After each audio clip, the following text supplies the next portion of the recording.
Taruni. Akademi Kepolisian melaksanakan kegiatan trauma healing bagi siswa dan siswi TK Bayangkari Aceh Tamiang yang terdampak banjir.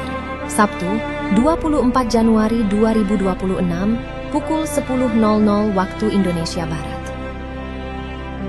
Kegiatan ini bertujuan memberikan edukasi, motivasi, serta dukungan psikologis melalui permainan edukatif dan pelukan hangat kepada anak-anak. Dalam kegiatan tersebut, jajaran Bayangkari Polda Aceh turut hadir memberikan dukungan moral serta bantuan sebagai bentuk kepedulian terhadap pemulihan pasca bencana.